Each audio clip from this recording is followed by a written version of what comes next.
My name is Indigo Montoya. You killed my father. Prepare to die. Greetings and salutations, boys and girls. Welcome to a short video. It's a quick tour of my latest project, my Obsessive music room. And I'm calling it that because music is my obsession. And this is the first time in about 20 years that I have had a room that I could dedicate solely to it. So I just got finished putting this all together, and I will give you the tour. Let's start out with the speakers. They are Sony B3000 speakers on stands in the corners. They are about 12 years old. They no longer make those. It's the one thing that I may actually consider replacing.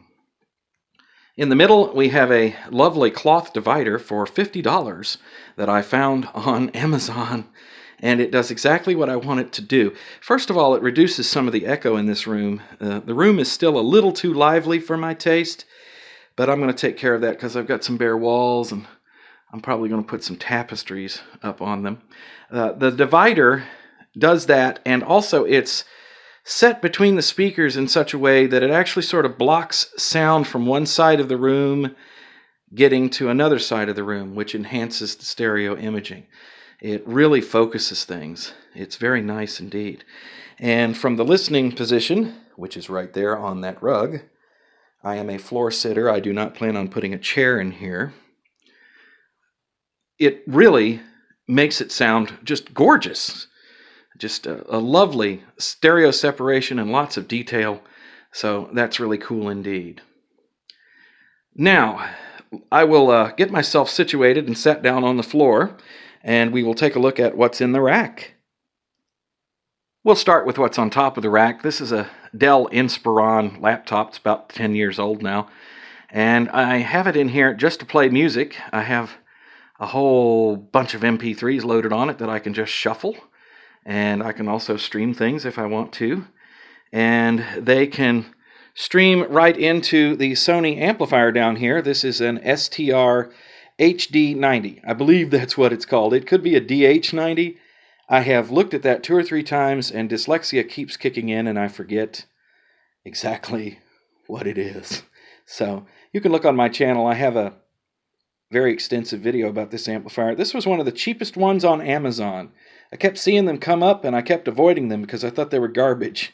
It actually turns out to be a great little amplifier. It has 4 analog inputs. It has an analog output, and I can use that to record to the CD recorder here. Plus, it has Bluetooth built in and a really crappy FM radio, which is okay.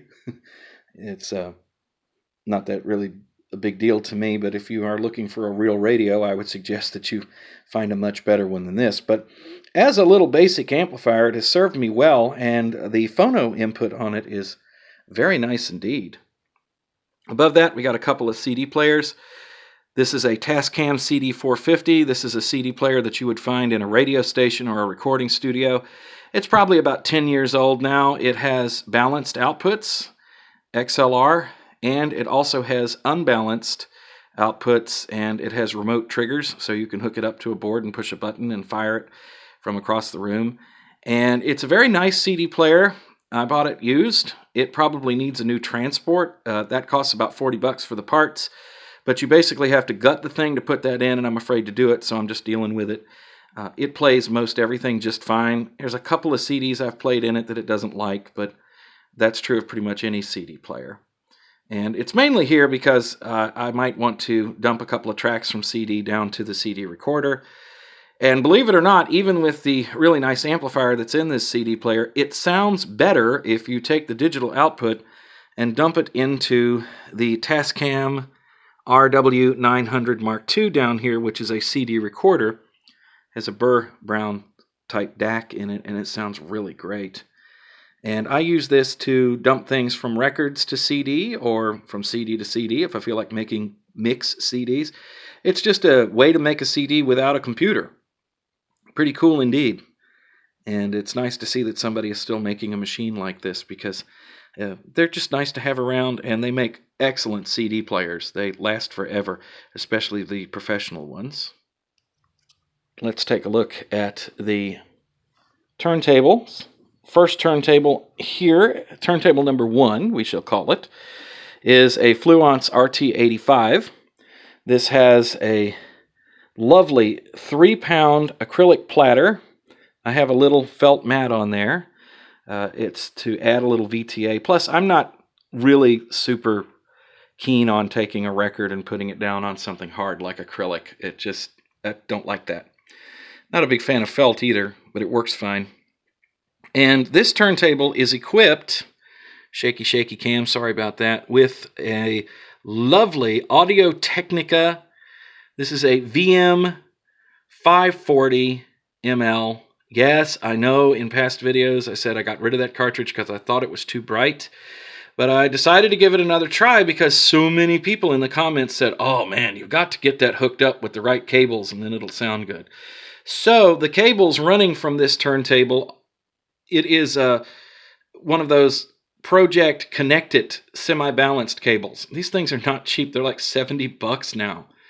And I know that a lot of folks out there will go, cable is cable. It is. I agree with you 100%. But when it comes to cartridges that are finicky about loading, the cable really makes a difference. And this one did make a difference. It's tuned for length. It has very little capacitance. And, of course, it's semi-balanced as well. Now, as far as paying $600 for a 6 feet of speaker cable, no, I'm not into that. I think once you get above line level, it starts to matter less and less. One more shot of that VM 540 ml from AT. I bought mine, by the way, on the AT head shell, pre-assembled. Yes, it's more expensive, but it's worth it because the alignment is perfect. I'm very thrilled with the sound of this cartridge. But the only problem is that microline stylus isn't good for old styrene 45, so we have turntable number 2, which is a dual CS618Q. This is a direct drive turntable, while the Fluence we were just looking at is a quartz-locked belt drive. This turntable is sporting a classic Stanton 680 EL cartridge with the 680 EL stylus and a brush that I added myself. So this is great for playing back 45s and LPs. I got some old LPs that sound really good on this turntable. It's mix and match. Believe it or not, the sound difference is not quite that much, even though we're dealing with one of the top-of-the-line Audio-Technica cartridges over here, and this is a 40-year-old professional top-of-the-line cartridge. I will tell you this much. The AT definitely is brighter and has a bit more detail. But the Stanton is funky. It sounds good. By the way, my turntable covers, one of them my mom made me when I got that lovely U-turn orbit turntable years ago. And I have another one on order because the dual there was being covered with just an old pillowcase. So in case you wondered about that. They will match much closer now that I have ordered the new one. Not from my mom. I actually ordered it online. They make those now. So I wanted to talk a little bit about the CD collection. This is 40 years of collecting CDs right here. Just about. I got my first CD player in very early 1986. But I actually started picking up CDs in 1985 before I got the player. It was kind of my way of hinting to my parents that I really, really wanted one. And the first one I got was a Multitech. This rack over here on the left, that's all country music because I'm working at a country music radio station. So I went through and took all of those CDs and gave them their own home, while this is all pop and rock and jazz and anything else that doesn't fit in with the country genre. Plus there's some supplies down there. I got space for my headphones. On this side of the room is a bunch of DVDs and some other junk there. And down there in that Trivial Pursuit box, that Disney Trivial Pursuit box, that's where all the cartridge stuff is stored. And all the tools to work on the turntables, man. That's where it's hidden. And I got some extra mats below that. It is a rather modest LP collection. I know this is about 13 years worth of LPs. I started collecting again in 2010, but it is stuff that I really want to hear, and I do have room for probably about 20 more on this shelf. There's some things in there that can come out, like some, toward the end there, I've got some box sets that are kind of weird, and they could go on somewhere else because I don't really listen to them that much. Storage is an issue, obviously, in this room, and if I want to add more to the physical collection, well, I'm going to have to come up with more places to put it. So what about the foot lockers, Joe? What's in here?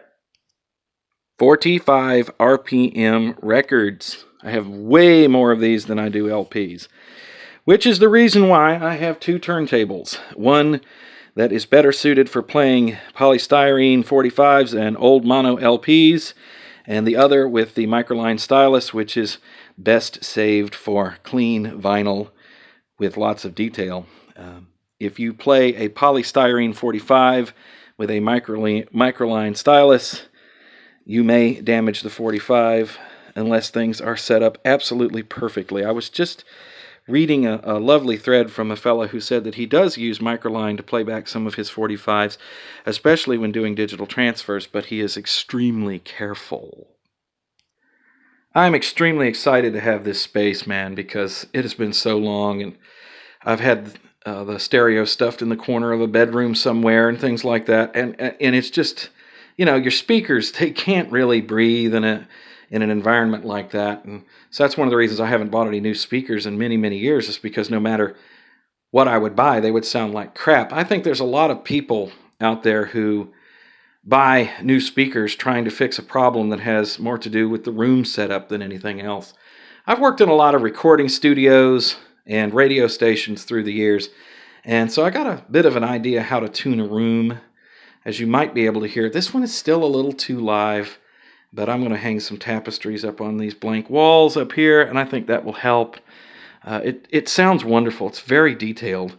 And this is not top-of-the-line stuff except for the turntables. They're quite expensive, at least expensive for me. And the CD players, the CD 450, I got, that's the top one there. Did I say CD 500 earlier? If I did, I'm sorry, it's CD 450. Hopefully I got it right. In an earlier take, I messed it up. I bought that used for $100, and the recorder I got on sale for about $300.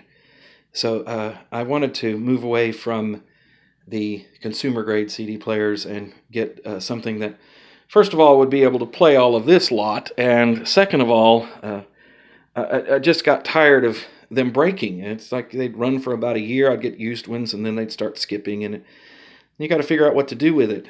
You know, these work all the time. So I will turn the camera around and show you the rest of the room. Just don't tell anybody you saw this part, okay? There's still some work to be done here.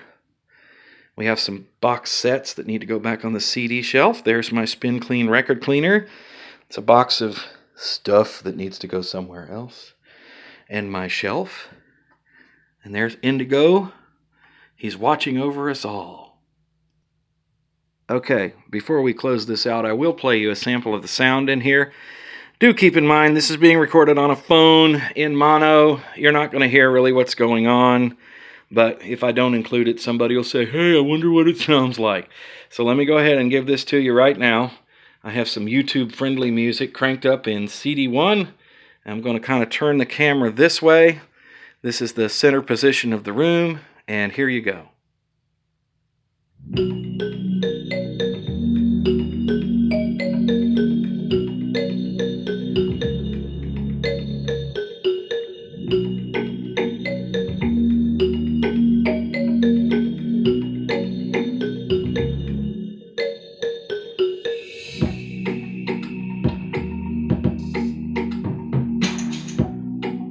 Nice tight bass. I don't know how much that you can hear, but I'm really impressed with these old speakers, man. These were cheap, these Sonys. However, they might be the first thing to get upgraded. I might have some tower speakers in my future. We shall see. So you kind of get the idea. Thank you for watching. Those of you who celebrate it, thank you for what was I going to... No, I was going to say, those of you who celebrate Thanksgiving, I hope you have a nice one coming up next week. I don't know whether there's going to be a video uploaded next week or not, but happy Thanksgiving to you. Hope it's a safe and happy one if you do celebrate it next week. And that's it. Talk to you guys later.